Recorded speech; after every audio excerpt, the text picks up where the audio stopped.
বিসমিল্লাহির রহমানির রাহিম। আসসালামু আলাইকুম। কেমন আছেন সবাই? আশা করি আল্লাহর রহমতে সবাই ভালো আছেন, সুস্থ আছেন। আলহামদুলিল্লাহ, আমরা আল্লাহর রহমতে ভালো আছি, সুস্থ আছি।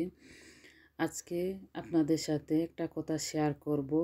লাস্ট দুইটি ব্লগে চেয়েছিলাম শেয়ার করতে, কিন্তু যখন ভয়েস দিতে যাই তখন ভুলে যাই। আমি রেগুলার যেসব আপু ভাইয়াদের ভিডিও সবসময় দেখে থাকি, ওনাদের ভিডিও আমি খুবই পছন্দ করি, ভালোবেসে ভিডিও দেখে থাকি। আমি লাস্ট 4-5 দিন থেকে আমার সাথে এরকম হচ্ছে। আপনারা জানাবেন আপনাদের সাথে এরকম হয়েছে কি না। লাস্ট 4-5 দিন থেকে আমি অনেকের ভিডিও দেখতেছি, কিন্তু অনেক আপু ভাইয়াদের ভিডিওতে আমি কমেন্ট করতে পারতেছি না, কেন জানি না। ইউটিউব থেকে আমাকে কমেন্ট করতে দিচ্ছে না। যাদের ভিডিও দেখে আমি কমেন্ট করতে পারতেছি, কমেন্ট করেছি। কয়েকজন আপুর পরে আমি কয়েক ঘন্টা পরে ভিডিও দেখার কয়েক ঘন্টা পরে গিয়ে আপুদেরকে বলে দিয়ে এসেছি যে আগে আমি ভিডিও দেখেছি, কমেন্ট করতে পারিনি, কয়েক ঘন্টা পরে কমেন্ট করেছি। অনেকের চ্যানেলে গিয়ে ভিডিও দেখেছি, কিন্তু কমেন্ট করতে পারিনি। এই অভিজ্ঞতাটা আমার এই প্রথম হয়েছে।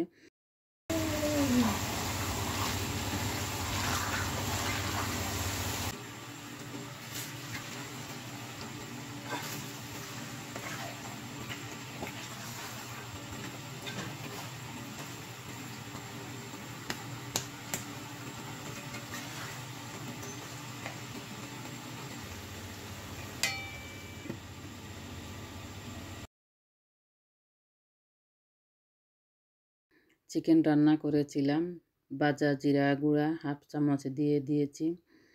আগে দেখেছেন আপনারা কলিজা বুনা করেছি, মাছের ডিম বুনা করেছি, আর এখানে চিকেন বুনা করেছি। কলিজা, মাংস বা চিকেন এরকম খাবারে আমি গরম মশলার গুঁড়া বা জিরা গুঁড়া উপরে দিয়ে থাকি। বেশিরভাগ আমি জিরা গুঁড়া দিয়ে থাকি। নাদিমকে রেডি করাবো, নার্সারির সময় হয়ে যাচ্ছে। আমি আমার রুমে চলে এসেছি, আর এখান থেকে বাহিরের একটু ভিডিও করলাম। এই দেখেন, এই দিকগুলা দেখতে, বাহিরের দিকগুলা দেখতে খুবই ভালো লাগতেছিল। ইয়েলো কালার খুবই ভালো লাগতেছে দেখতে। এত সুন্দর লাগে এই সিজনে এইরকম দেখতে। নাদিমকে রেডি করাবো, করে তারপরে আমি আর আমার হাজবেন্ড একটা কাজে বাহিরে যাব। আজকে আমাদের একটা কাজ আছে, যেতে হবে।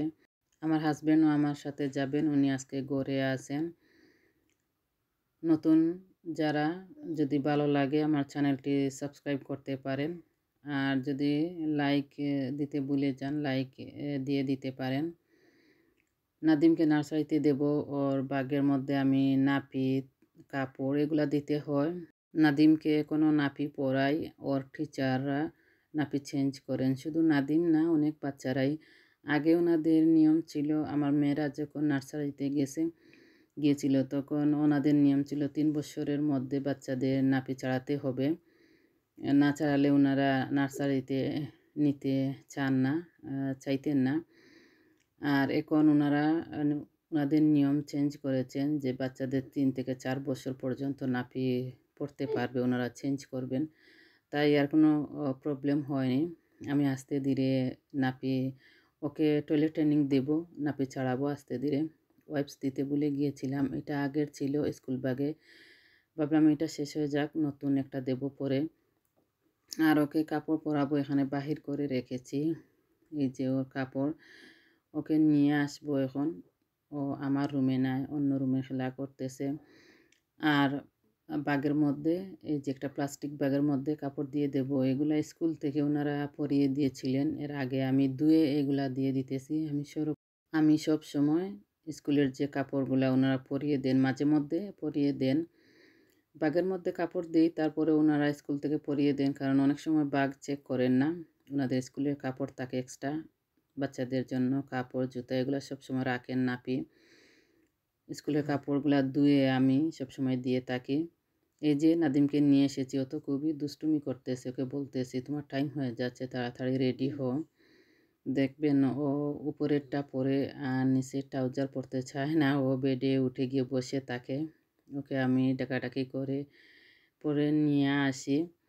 ওইরকমই করে, যখন ওকে রেডি করি তখন ও অনেক দুষ্টুমি করে, রেডি হতে চায় না। আবার নার্সারিতে যেতে ভালোবাসে কিন্তু রেডি হতে চায় না।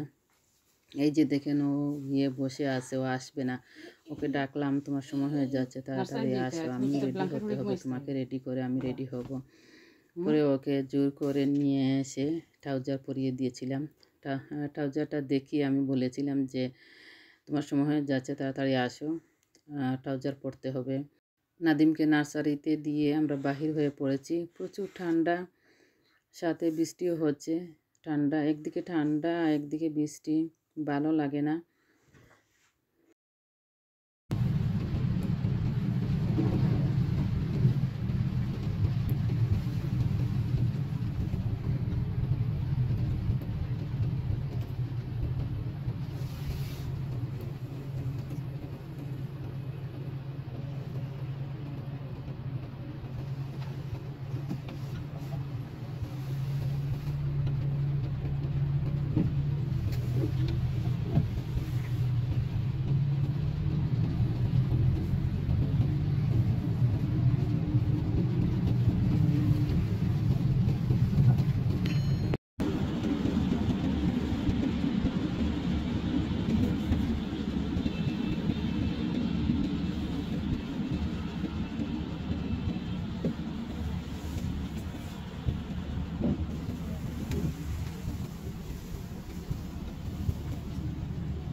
He's your brother.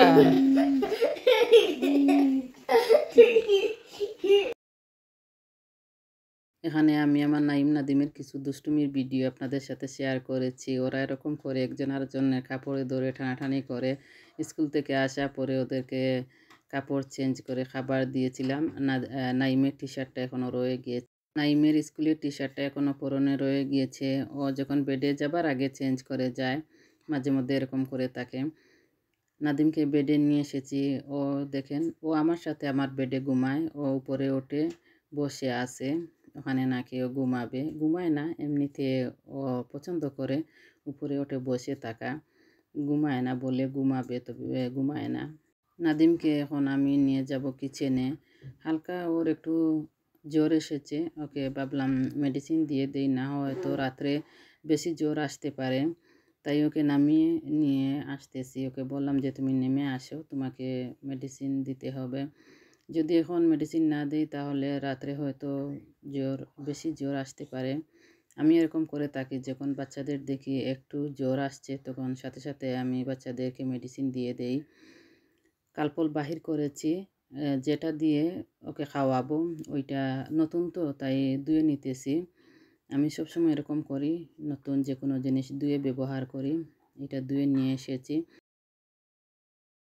কালপল খাওয়ানোর যে এইটা আপনারা দেখতে পারতেছেন, এইটা তাকাতে খুব সুবিধা হয়েছে, কারণ বাচ্চাদেরকে চামচ দিয়ে খাওয়াতে গেলে অনেক প্রবলেম হয়ে যায়। আর এইটা দিয়ে খাওয়ালে ওষুধ পড়েও না, বাচ্চারা একটু সময় নিয়ে আস্তে আস্তে খাওয়ানো যায়। যে দেখেন একটু খেয়ে আর খেতে চাচ্ছে না, বাকিটুকু একটু পরে খেয়েছে। হালকা একটু জ্বর এসেছে, এটা দিয়ে আমি 2বার দিয়েছি, কারণ ও তো একটু পরে ঘুমিয়ে পড়বে, ওকে আর আমি মেডিসিন দিতে পারবো না। তাই রাত্রে আমি একটু বেশি করে বাচ্চাদেরকে মেডিসিন দিয়ে থাকি যদি জ্বর আসে। আজকে এই পর্যন্ত। আসসালামু আলাইকুম।